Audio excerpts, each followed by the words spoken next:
જય યોગેશ્વર, જય શ્રી કૃષ્ણ બધાને. તમને હેપી મકર સંક્રાંતિ. આ છે સિંગદાણા છે, એને આપણે થોડા શેક્યા છે. હવે ક્રેશ કરી નાખીશું. જો આટલા મેં તલ લઈ લીધા છે, ફાઇન છે. આ પેલા વ્હાઈટ આવે એ નથી, તો 500 ગ્રામ જેટલા. તો આપણે એને હવે શેકીશું ને મસ્ત રીતે રાખ્યું છે. ને હવે ધીમે ધીમે નોનસ્ટિકમાં મેં શેકી રહી છું. તો સરસ રીતે આવી રીતે અમે નાના હતા ને, તો મમ્મી લોકો મકર સંક્રાંતિના દિવસે અમને જલ્દી ઉઠાડી દેતા અને તલથી અમે નહાતા હતા, તલ લગાવીને. તો એની પાછળનું પણ બહુ મોટું રીઝન છે. આપણું શરીરને છે એ નિરોગી બનાવે. એનાથી તલ અને અંદર થોડી હલ્દી નાખતા, લીલી હલ્દી, અને પછી છે ને એમાં થોડું દૂધ નાખીને એ પહેલે લગાવીને પછી નહાતા હતા. તલને આપણે છે ને એને 10-15 મિનિટ બરાબર શીખીએ ને તો ફાઇન રીતે સરસ ધીમા ધીમા તાપે, બહુ જ ધીમો પણ નહીં, મીડિયમ જ પણ. તો એવી રીતે આપણે શીખી લઈએ ને મસ્ત થશે પછી લાડુ. જો આ રીતના શેકાઈ ગયા છે તલ. હવે આપણે એને કાઢી દઈશું. ફાઇન શેકાઈ ગયા છે. એનો કલર પણ થોડો બદલાઈ ગયો છે. તો આવી રીતે આપણે હવે એને એક સાઈડ પર કાઢી દઈશું અને પછી થોડા ઠંડા થવા દઈએ અને પછી ગોળમાં મિક્સ કરીને આપણે લાડુ બનાવીએ. તો આ તલ શેકાઈ ગયા છે, ગોળ છે, આ એલચી છે થોડું, મને એલચીનું ફ્લેવર કંઈ બીમાં ગમે છે એટલે તમને ખબર હશે. અને આ સિંગદાણાને મેં ક્રેશ કરી દીધા છે. તો મેં થોડા લાડુ બનાવીશ અને થોડી તલની ચીકી બનાવી છે એટલે. ચાલો પછી આપણે બીજું જોઈશું. મિક્સ કરી લઈશું. મેં ઘી નથી લાગતી છું, મને ઘીવાળા નહીં, એમ જ બનાવવું છે એટલે ગોળમાં ઘી નથી લાગતા. ગોળને આપણે મેલ્ટ થવા દઈશું. આવી રીતનો ગોળ છે ને મેં મેલ્ટ કરી નાખ્યો છે. હવે એમાં તલ નાખી દઈશું આપણે અને એલચી પણ નાખીશું. તો મેં થોડા તલના છે ને ચીકી બનાવી છે ને ફરીથી પણ પાછા બનાવીશ, પણ થોડા થોડા બનાવું તો મસ્ત. મેં આટલા રાખી દીધા છે. અને આ સિંગદાણા છે એમાંથી છે ને મેં એ પણ બહુ નથી નાખતી, આટલું નાખું છું. અને કુકરનું હવા બંધ કરી દીધું છે અને આ રીતના સિંગદાણા પણ નાખી દીધા છે. આટલા જ નાખ્યા છે. હવે આપણે એલચી નાખીશું.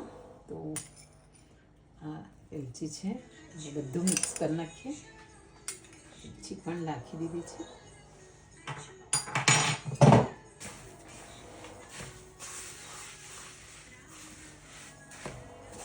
મેં કુકરને બંધ કરી દીધો છે.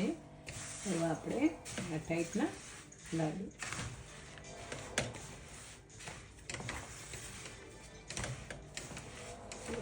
સ્મેલ આવે છે. આ રીતનું મિક્સ કરી દીધું છે. હવે લાડુ બનાવી દઈએ. અને બાકીનું એ છે એની મેં ચીકી બનાવવાની છે અને બીજા પણ લાડુ બનાવવા છે. બનાવીશ થોડા થોડા મને ગમે છે બનાવવાનું, ભેગા ના ગમે. ગરમા ગરમમાં લાડુ પણ બનાવવાના ઇઝી લાગે છે. પછી બહુ બધું હોય તો એકલા બનાવતા હોય ને તો ઠંડુ થઈ જાય તો બહુ મજા ના આવે ને. એટલા માટે થોડા બનાવો. જેમ મકર સંક્રાંતિના જે પહેલે છે ને પૂજાના માટે બનાવી દીધા.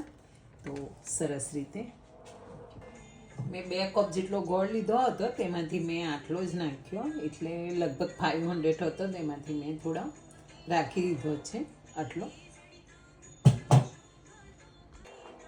જો આ ટાઈપના લાડુ ફાઇન બની રહ્યા છે. મેં હવે બનાવી રહી છું. થોડું આપણે પાણીવાળા હાથ હોય ને ઠંડુ પાણીથી, અને પછી આ રીતના સરસ બનાવી રહ્યા છે. બનીને તૈયાર છે. આપણે ભગવાન પાસે પ્રસાદમાં મૂકીશું પહેલે તો, અને પછી હવે અમે ચીકી બનાવી દઉં. તો આટલો ગોળ લીધો છે આટલા પ્રમાણમાં, તો એને મેલ્ટ કરીશું. પછી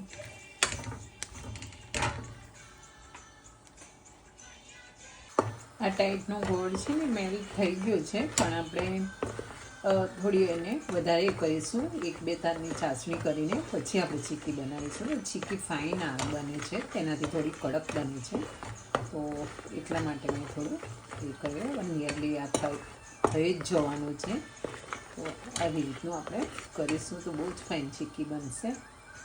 આ રહ્યા 1 તારની તો થઈ પણ ગઈ છે.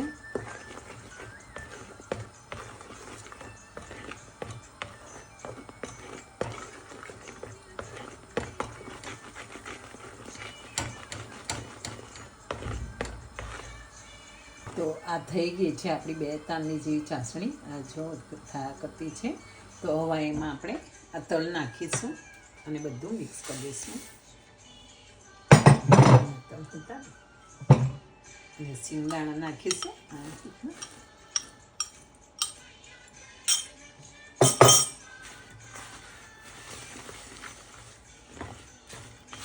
આપણે પાતળીને એક ટ્રેમાં સેટ કરીશું, વધારે નહીં.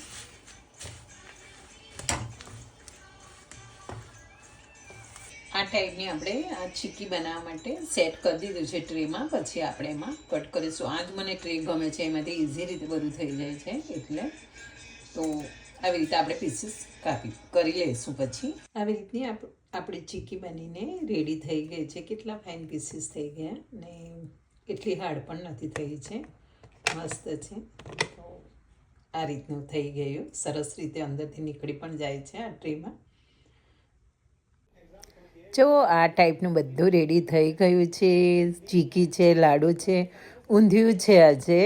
આજનું ડિનર અમારું ઊંધિયું છે. તો ચાલો બધા જમવાને. તમને કેવું લાગે મારો વિડીયો? લાઈક અને સબસ્ક્રાઈબ કરજો.